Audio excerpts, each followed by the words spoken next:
patawan din ng kaso ay si General Nicolas Torre III. Maaring managot sa arbitrary detention.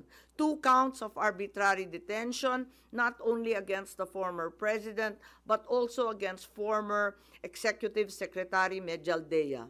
Ikalawa, violation of RA 7439 for not allowing the former president to be visited by VP Sara, both his daughter and his named counsel, and for forcing the former president's lawyers to leave him.